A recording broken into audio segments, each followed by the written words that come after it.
How's it going? I'm Evan from StandUpPaddleSurf.net, and this is another board meeting, and I'm here with Robert. Robert from Blue Planet Surf. Aloha. Welcome.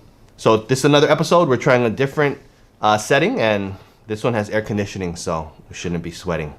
We won't have the sweaty shirts. Yeah. So today, what are we talking about, Robert?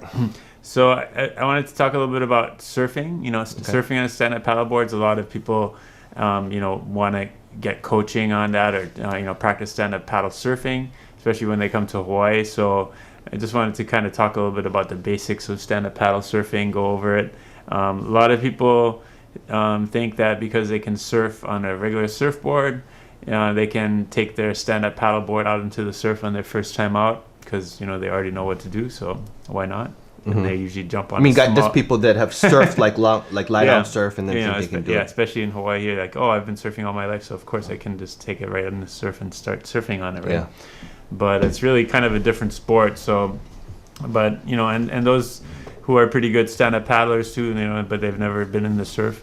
I just wanted to talk a little bit about. They're good at like distance or long distance or something, or yeah. A lot of people are used to paddling on lakes or flat water and training, and they're pretty fast, maybe even racing and stuff like that. But if you've never been in the waves, it's definitely kind of a different sport, Are you finding that most of these people are from like the mainland coming here, or are these like local people that are just starting to get into the stand-up? Like in terms of people that I'm coaching? Yeah, like what you're talking about. Yeah, mostly mainland people, or international too. And but also locals that have never really surfed. Like usually people that know how to surf, they're not gonna pay to take a lesson. They're gonna figure it out on their own. But yeah, people that are into stand-up paddling, maybe they've been paddling for a long time, just at Aloha or flat water. They want to try to get in the waves and get some tips. But the people that are coming here, are they coming here specifically to take a lesson to learn how to stand up from you, or are they on vacation and then they add it in to it? Both. Some people come to Hawaii just to go stand-up paddle surfing. Yeah, for you're sure. A famous guy. Well, not for me, but just to come to Hawaii. Hawaii is definitely a famous place for stand-up paddle surfing, and probably one of the best places. I tell you, if that's the case, it's a smart idea to do a lesson. Yeah, super smart idea. Right, you're gonna enjoy it a lot more if you're able to get some instruction. So first of all, I would want to cover etiquette. So maybe you can talk a little bit about that. So there's a kind of a famous post online. It's like Surf with Aloha. It was Blaine Chambers. He had done it a long time ago. It really lays this out quite nicely. But the main thing is when you're out there on a stand-up, you can catch waves before longboarders can catch waves. You can see waves farther out than longboarders can see waves. So the basic idea here is to just kind of be cool and don't steal all the waves. Don't be like a merry-go-round, where you catch a wave, boom, come back out. Catch a wave, come back out. Kind of let people have their turn. And when you're actually on a wave, the etiquette is whoever is in the deeper portion of the wave normally has the right of way. So if the wave is breaking like this and it's breaking kind of this way, the person dropping in right here has right away over this person. Now, if you're in an area like Waikiki or some of these other areas that it's kind of party wave-ish and people are real cool with each other, then it's not uncommon to see multiple people drop in on that same wave and kind of coexist. But if you're in a territorial type of spot, or depends on the day or so on, then you may have it where people start to get upset if you do what they call drop in, right? So if the wave is breaking this way, this guy's on it and you go, and you drop right here, and now you kind of stuck them in a bad spot. They can't move or so on. They might get pounded. Then that's kind of an issue. Also, well, whoever's closest to the peak of the wave has the right to that wave, whether they want to go left or right. Basically. That's what I meant. Yeah. Okay, go ahead. Yeah. Is that not what it sounded like? Huh? Is that not what it sounded like? Well, I don't know, like this and like that. I don't know. I'm just saying the closest to the peak, the highest, basically the peak of the wave. So if it A-frames like this, then someone can easily go right and someone can easily go left. And sometimes you can coordinate that. Oh, I'm going right, and then the other person will. Okay, I'll go left. That's kind of the cool thing about further surfing, out right? and is on there first has the right of way. And on a stand-up board, it's easier to get on there first. So yeah, you definitely want to be courteous. And just also don't go out and on waves where there's a ton of shortboarders, or if there's already a lot of surfers out there and there's no other stand-up paddlers, don't go out there and stand-up paddle if you're not unless you're like a pro and know everybody at the break. And Because you can always go on a side break or something on the side. yeah, just Yeah. avoid the really crowded spots. Try to find a spot that's uncrowded and maybe has a few other stand-up paddlers, and anywhere that is kind of a mellow vibe. And yeah, stay away from the main peak and maybe more to the side and things like that. Also, I think when you're coming back out, it's good to go around if you can, instead of going right through the center. Because if you don't, it's hard for people to avoid you if you're kind of moving left and right and they don't know where you're going. If you're coming back out and you keep kind of a same line, then people know if they can go on the side of you or not. But when it's like trying to make all these adjustments and they're trying to make adjustments, that's when you got a problem. Right. Yeah. So I think etiquette too comes into play where we need to learn our limits and kind of what our levels are at. So, just because our friends are going to go into a break doesn't mean that we can go into the break based on our skill level. Like, I think that got to know your limits. Like sometimes I've seen where there are older people come. I saw an older lady come out one time with these really expensive sunglasses on her head, just like on her head, kind of paddling around. And she was in the channel area and then coming out toward the break. And then she said, "Oh, this is the first time I've ever been on a stand-up board." And this lady must have been like, I don't know, maybe 70. And there's people in shape at 70, but for your very first time, you're gonna chance it. You have nice sunglasses on and so on. And she probably lost those sunglasses, got pounded once, went in. But I was thinking, man, that's kind of dangerous too. So yeah, definitely. I think you gotta know your limits to an extent. Yeah, and so just don't give stand-up paddlers a bad name. I mean, you have a big board, big heavy board, and there's just a lot of people that just as beginners go straight out to the peak, try to take off, and their board goes flying and hits somebody and so on. So I mean, it just doesn't look good, Right. So you want to be really respectful.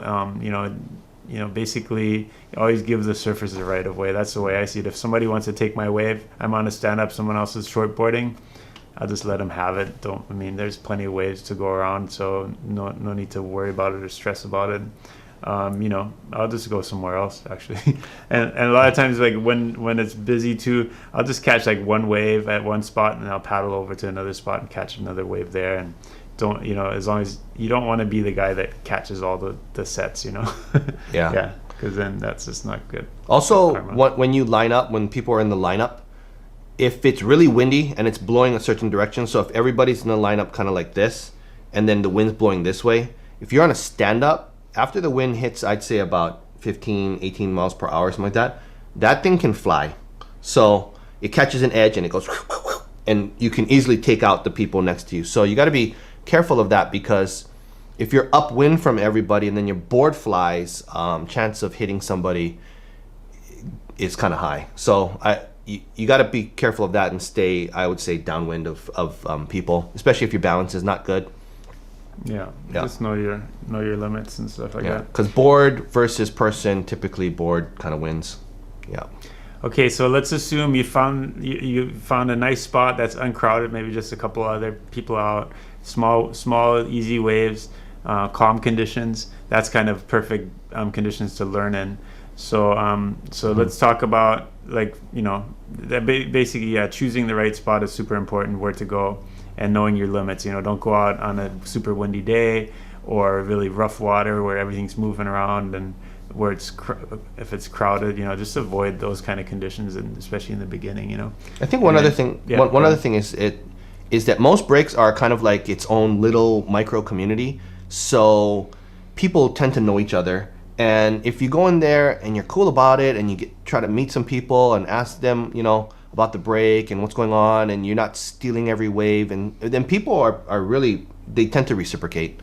Not everybody, but I tend to see that. So as in these micro communities, if you just think about it as if you're going into any kind of micro community situation, you got to kind of try to fit in.